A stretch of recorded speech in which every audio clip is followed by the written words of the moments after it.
ሰላም ጤና ይስጥልን። ይህ የውሎ ኢትዮጵያ የነሐሴ 20 ቀን 2018 ዓ.ም የምሽት ተደረጨ ዜና ጥንቅር ነው። ከዜናው ጋር የበርካታ ሳምሶን ነኝ። እስከ ዜናው ማብቂያ አብራችሁን ሁኑ። በመጀመሪያም አርዕስተ ዜና እናስቀድም። በመጀመሪያም ካሉን የዜና ጥንቅሮች መካከል ከስኳር ምርት የተገኘው ገቢ የሚል የዜና ጥንቅር አለን። ከዚህ በተጨማሪ የጤና ጉባኤ የሚል ሌላም የዜና ጥንቅርም ይዘናል። ከባህር ማዶ ዘገባዎቻችን ደግሞ የማህበራዊ ሚዲያ መጪውን ትውልድ በከፍተኛ ሁኔታ እየጎዳው ነው ሲል ኒውዚላንድ ገልጸዋል። እንግዲህ ስለዚህም የምንመለከት ይሆናል። በመጨረሻም ኢራን አንደኛውን ልጄን ኢላማ አድርጋብኛለች ሲል ኔታንያሁ ገልጿል። ስለዚህም የምንመለከት ይሆናል። እስከ ዜናው ማብቂያም አብራችሁን ሁኑ።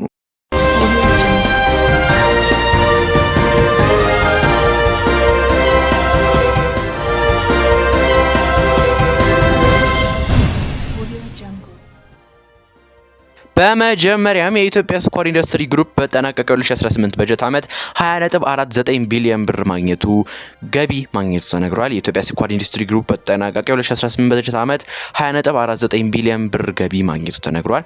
ይህም የተነገረው የኢትዮጵያ ኢንቨስትመንት ሆልዲንግስ በስሩ በሚገኙ ተቋማት ዓመታዊ አፈጻጸም መገምገም መጀመሩን በተገለጸበት መግለጫው ላይ ሲሆን በኢትዮጵያ ስኳር ኢንዱስትሪ ግሩፕ ስር ያሉ የስኳር ፋብሪካዎች በበጀት ዓመቱ ከ166,000 ቶን በላይ የስኳር ማምረታቸውንም ተገልጿል። በዚህም ከስኳር ምርት የተገኘው ገቢ ካለፈው ዓመት ጋር ሲነጻጸር የ18 በመቶ ጭማሪ እንዳለው ነው የተገለጸው። በ76ኛው የዓለም ጤና ድርጅት የአፍሪካ ቀጠና ጉባኤ ዶክተር መቅደስ ዳባ የዓለም ጤና ድርጅት የአፍሪካ ቀጠና ኮሚቴ ሊቀመንበር ሆነው ተመርጠዋል።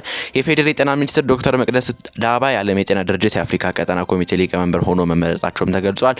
ዶክተር መቅደስ የሊቀመንበር ኃላፊነቱን የተረከቡት ከማሊ የጤናና ማህበራዊ ልማት ሚኒስትር አሳ ባይዶሎ ቱሬ መሆኑም ተገልጿል። በ76ኛው የዓለምና ጤና የአፍሪካ ቀጠና ጉባኤ የኒጀር የህዝብና የጤናና ንጽህና ሚኒስትር ዶክተር ጋሪባ ሀኪሚና የዚምባብዌ ጤናና የህፃናት እንክብካቤ ሚኒስትር ዶክተር ዳግላስ ሞምቦሹራ የኮሚቴው ምክትል ሊቀመንበርነት ሆነው ተሾመዋል።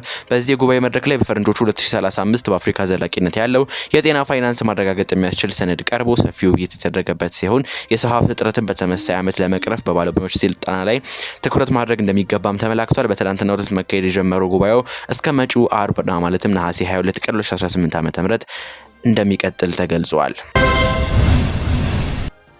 ከባህር ማዶ ዘገባዎቻችን ጋር ተመልሰናል። የማህበራዊ ሚዲያ መጪውን ትውልድ በከፍተኛ ሁኔታ እየጎዳው ነው ሲል ኒውዚላንድ ገልጸዋል። ኒውዚላንድ በህፃናት የማህበራዊ ሚዲያ አጠቃቀም ላይ ገደብ ልጥል መሆኑ ተገልጿል። የኒውዚላንድ ጠቅላይ ሚኒስትር ክሪስቶፈር ሉክሶን እድሜያቸው ከ16 ዓመት በታች የሆኑ ታዳጊዎች የማህበራዊ ሚዲያ እንዳይጠቀሙ የሚከለክል እቅድ ማስገባታቸውም ተገልጿል። ዘገባው የሞርኒንግ ስታር ነው። በመጨረሻም ኢራን አንደኛው ልጄን ኢላማ አድርጋብኛለች ሲል ኔታንያሁ ገልጿል። ኔታንያሁ ኢራን ልጆቼ ልትገድልብኝ ሞክራለች ብለዋል። የእስራኤል ጠቅላይ ሚኒስትር ቤንጃሚን ኔታንያሁ የማይታመን ነገር ተፈጥሯል፣ ከሁለቱ ልጆቼ አንዱ በኢራን ዓላማ ተደርጓል ሲሉ ተናግረዋል። የትና መቼ እንደሆነ ግን ዝርዝር ማብራሪያ አልሰጡም። ዘገባው የቻናል 14 ነው። ተመልካቾቻችን ለዛሬ ያዝናቸው ልዩ የውሎ ኢትዮጵያ የነሐሴ 20 ቀን 2018 ዓ.ም የምሽት ተደረጨ ጥንቅሬን ይመስል ነበር። ከዜናው ጋር ነው የበረከታብ ሳምሶን ነበርኩኝ። የደቦል ዜና ፕላስ የቴሌግራም ቻናልን በመቀላቀል ሰፊ ዜና ጥንቅር ያገኙ። በሌሎች ዜናዎች እስከምንገናኝ ሰላም።